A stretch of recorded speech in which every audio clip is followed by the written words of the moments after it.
नमस्कार, news track में आपका स्वागत है। मैं हूं योगेश मिश्र। हरबंश राय बच्चन ने अपनी मधुशाला में एक लाइन लिखी है, बैर कराते मंदिर मस्जिद।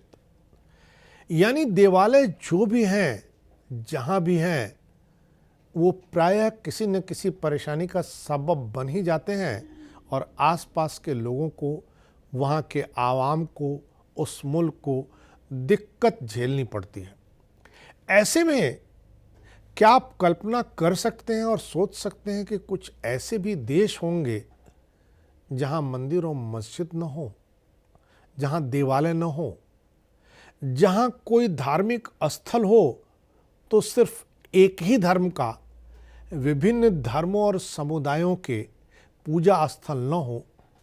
और ऐसे देश अगर हैं, ऐसे स्थान अगर हैं, तो आखिर उनकी हालत क्या है, वहाँ का आवाम किस तरह रह रहा है, कितनी तसल्ली है उसकी ज़िंदगी में और कितनी उठापटक या कितनी धमाचौकड़ी है। आज हम आपको कुछ ऐसे ही देश और जगहों के बारे में बताएंगे जहाँ एक भी मंदिर और मस्जिद नहीं है, जहाँ राजनीति का धर्म से कोई नाता नहीं है। पूरी दुनिया किसी न किसी रूप में अलग अलग परंपराओं के साथ परम शक्ति को पूजती आई है, जिसे धर्म के रूप में विभाजित किया गया है। सिख, ईसाई, हिंदू और मुस्लिम धर्म को मानने वाले अनुयायियों की संख्या करोड़ों में है। वहीं बात अगर सिर्फ मुस्लिम धर्म को मानने वालों की करें तो इनकी आबादी 172 मिलियन है। हिंदू धर्म को मानने वालों की तादाद की बात करें तो दुनिया की कुल आबादी का तकरीबन 15 से 16% हिंदू यानी सनातन धर्म को मानने वाले लोग हैं। जहाँ जहाँ हिंदू और मुस्लिम धर्म को मानने वाले लोग हैं, उन सभी जगहों पर मंदिर और मस्जिद बने हुए हैं। दुनिया भर में इन धर्मों को मानने वाले लोग मिल जाएंगे, लेकिन दुनिया में कुछ ऐसे भी देश हैं जहाँ एक भी मंदिर नहीं है, कोई मस्जिद नहीं है। हम जानते हैं ऐसे देशों के बारे में जहाँ इन दो धर्मों से जुड़े एक भी स्थल नहीं है। ऐसा पहला देश है भूटान। भूटान में कुल मुसलमानों की संख्या 5000 से 7000 के आसपास है। लंबे समय से वहाँ मुसलमान मस्जिद बनाने की मांग करते आ रहे हैं, लेकिन आधिकारिक तौर पर वहाँ कोई मस्जिद आज तक नहीं बनने दी गई। सरकार ने इसकी अनुमति नहीं दी। यहाँ बौद्ध और हिंदू आबादी सबसे ज़्यादा होने के कारण भूटान में बौद्ध मंदिर, मठ के साथ और बड़ी संख्या में हिंदू मंदिर हैं, लेकिन इस देश में एक भी मस्जिद नहीं है। दरअसल भूटान में मुस्लिमों को अपनी इबादत गाह या मस्जिद बनाने की अनुमति नहीं है। इसी तरह से ईसाई धर्म भी वहाँ लंबे समय से है, लेकिन भूटान सरकार ईसाइयों को वहाँ चर्च बनाने की अनुमति नहीं दे रही है। साफ है कि भूटान एक ऐसा देश है जहाँ मुसलमान और ईसाई के धर्म स्थल के लिए जगह नहीं है। उरुग्वे भी एक ऐसा देश है जहाँ कोई आधिकारिक धर्म नहीं है। हालांकि कैथोलिक धर्म यहाँ का मुख्य धर्म माना जाता है। उरुग्वे के संविधान के मुताबिक सभी धार्मिक संप्रदायों को आज़ादी है। राज्य किसी भी धर्म का समर्थन नहीं करता।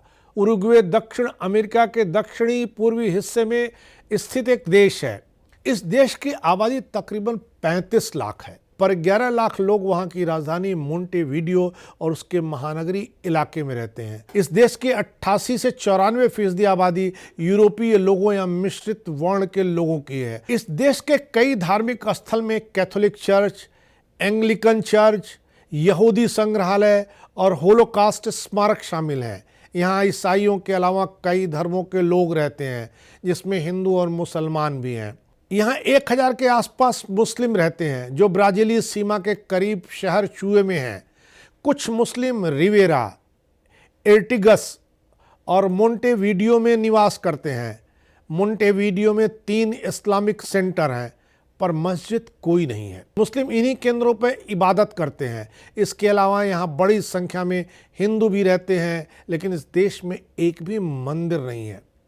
एक और देश है वेटिकन सिटी, छोटा सा देश है। यह दुनिया के सबसे छोटे देशों में शुमार होता है। यह पूरी तरह से कैथोलिक देश है। यहाँ सिर्फ ईसाई धर्म को मानने वाले लोग रहते हैं। Vatican city Roman Catholic church का केंद्र है। इस देश की खास बात यह है कि दुनिया का यह सबसे छोटा देश है जहाँ दुनिया भर के लोग घूमने आते हैं। वेटिकन सिटी में घूमने के लिए कई जगह हैं, जैसे कि Saint Peter's Basilica, Sistine Chapel, Vatican Garden, Vatican Apostolic Library, Vatican Museum, Raphael Room और Saint Peter's Square. Vatican City एक ऐसा देश है जिसमें कोई भी धार्मिक स्थल नहीं बनाया जा सकता है। इसके बाद भारत के राजस्थान का एक शहर चुरू का नाम भी इसी सूची में शामिल होता है। राजस्थान के चुरू जिले का लांबा की ढाड़ी गांव संभवतः देश का एकमात्र ऐसा गांव है जहां न कोई मंदिर है न कोई मस्जिद है। यहाँ मृत्यु पर अस्थियों को पवित्र नदी में विसर्जित करने की परंपरा भी नहीं है। तारानगर तहसील के इस गांव में 68 साल पहले यह फैसला हुआ था कि गांव में किसी की मौत पर अस्थियों का विसर्जन नहीं किया जाएगा। तब से इस परंपरा पर लोग कायम हैं। यूरोपीय महाद्वीप का एक छोटा सा देश है मोनाको, जो टैक्स फ्री कंट्री होने के साथ अपनी शानदार जीवन शैली और कैसीनो के लिए दुनिया भर में प्रसिद्ध है। फ्रांस और इटली के बीच स्थित मोनाको दुनिया का दूसरा सबसे छोटा देश है। यहाँ दुनिया के किसी भी देश से ज़्यादा प्रति व्यक्ति करोड़पति हैं। यहाँ यूँ तो सभी धर्मों के लोग रहते हैं, लेकिन केवल चर्च है और दूसरा कोई धर्मस्थल नहीं है। यहाँ मुस्लिम भी रहते हैं, लेकिन यहाँ कोई मस्जिद आज तक तामीर नहीं हो सकी है। यह पूरी तरह से कैथोलिक धर्म मानने वालों का देश है। हालांकि संविधान द्वारा यहाँ सभी को पूजा के आज़ादी की गारंटी दी गई है। मोनाको में कई धर्मों का प्रतिनिधित्व किया जाता है। उत्तर कोरिया का नाम भी इस सूची में लिए बिना यह सूची पूरी नहीं हो सकती है। उत्तर कोरिया में 52% से ज़्यादा लोग किसी भी धर्म को मानते ही नहीं हैं, जबकि 32% ईसाई धर्म को मानते हैं, 14% लोग बौद्ध धर्म को और 1% लोग ऐसे हैं जो अन्य धर्मों को मानते हैं। यहाँ धर्म के जरिए विदेशी ताकतों को आकर्षित करने या राज्य को नुकसान पहुँचाने पर रोक है। धार्मिक विचारों को रखने पर, पकड़े जाने पर सजा के तौर पर गिरफ्तारी, यातना, जेल और सजाए मौत भी हो सकती है। 1990 के दशक के उत्तरार्ध और 2000 के दशक के अनुमानों के आधार पर उत्तर कोरिया ज़्यादातर अधार्मिक है, जहां मुख्य धर्म शैमनिज्म और चोडिज्म है। यहाँ बौद्धों और ईसाइयों के छोटे समुदाय निवास करते हैं। चीन में वैसे तो धर्म को अफीम माना जाता है। वहाँ धार्मिक कार्यकलापों पर एक खास किस्म का प्रतिबंध है, पर चीन के एक इलाके में जहाँ मुसलमानों की तादाद बहुत ज़्यादा है, वहाँ पर चीन ने तामीर मस्जिदों को न केवल तोड़ने का अभियान चलाया, इसे मुकम्मल शक्ल दी, बल्कि वहाँ पर नमाज पढ़ने और इबादत करने पर भी प्रतिबंध लगा दिया।